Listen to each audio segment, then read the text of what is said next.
been going on for hundreds of years and thousands of years. We're going to, at least we're at a minimum very, very close, and I think we're beyond very close. And I want to thank Bibi for really getting in there and doing a job.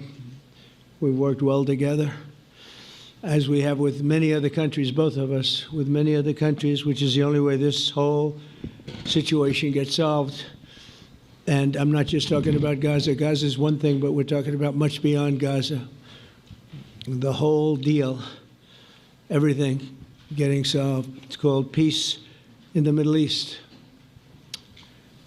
So today is a historic day for peace, and Prime Minister Netanyahu and I have just concluded an important meeting on many vital issues, including Iran, trade, the expansion of the Abraham Accords, and most importantly, we discussed how to end the war in Gaza, but it's just a part of the bigger picture, which is peace in the Middle East.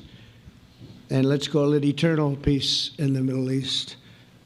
So this is far more than anybody expected, but the level of support that I've had from the nations in the Middle East and surrounding Israel and neighbors of Israel has been incredible, incredible. Every single one of them. This afternoon, after extensive consultation with our friends and partners throughout the region, I'm formally releasing our principles for peace, which people have really liked, I must say.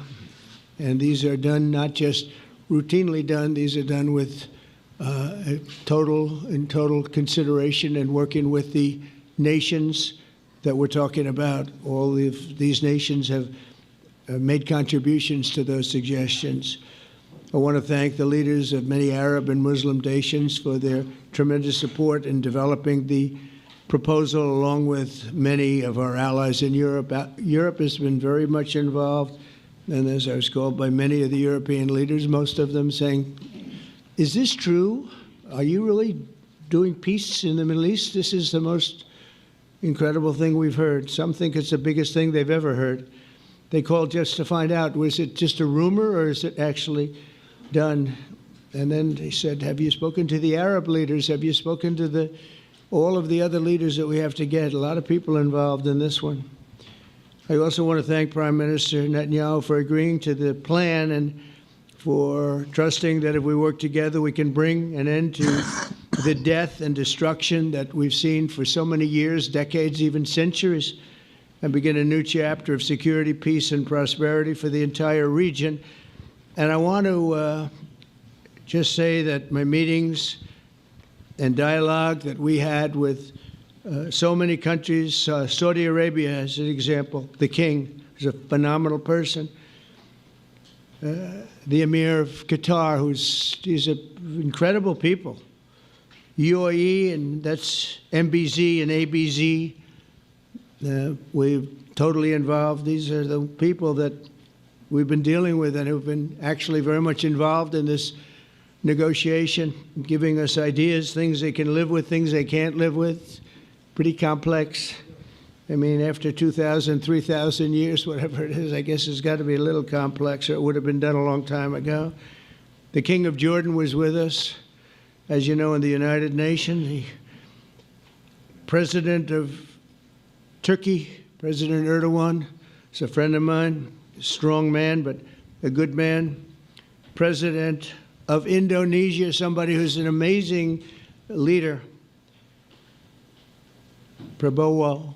He is an amazing leader and respected by everybody. He was in the room with us. We were together with most of these people that I'm mentioning. Others were by phone or the next day.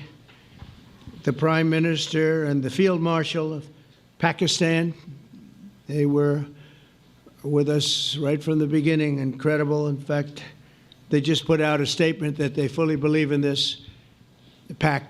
It just came out just as I was walking around. They said, sir, you have a big notice from the Prime Minister of Pakistan and from the Field Marshal that they back this 100%.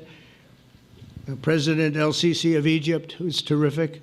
And these are people I've gotten to know over the years. I mean, I would say it started around 2015. and then went into 2016 when the presidency officially began.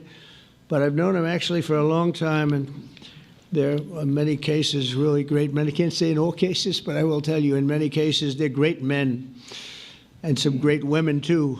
They tend to be mostly men, however, I will say that. But if accepted by Hamas, this proposal calls for the release of all remaining hostages immediately, but in no case more than 72 hours. So the hostages are coming back, and I hate even saying this from the standpoint, doesn't sound right, but it is so important to the parents. The bodies of the young men, I believe in almost all cases, the young men are coming back immediately. I met with parents. The parents felt as strongly about getting the body of their dead boy back as they did as though the boy were alive and well. It's so important to them. And it means the immediate end to the war itself, not just Gaza.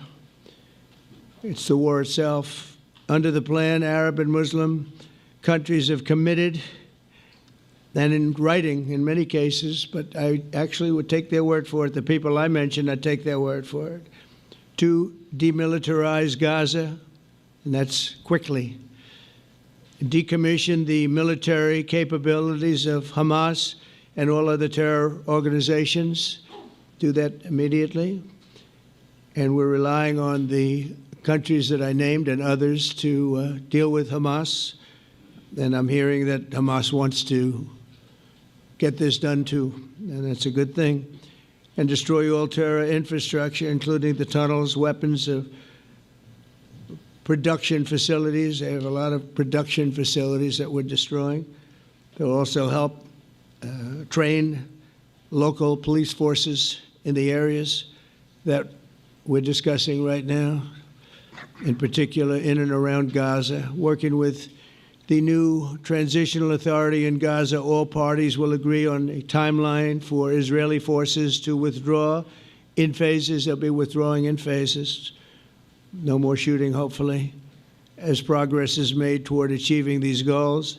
Arab and Muslim nations need to be allowed the chance to fulfill these commitments of dealing with Hamas. They have to deal with them because they were the one group that we have not dealt with. I haven't dealt with them.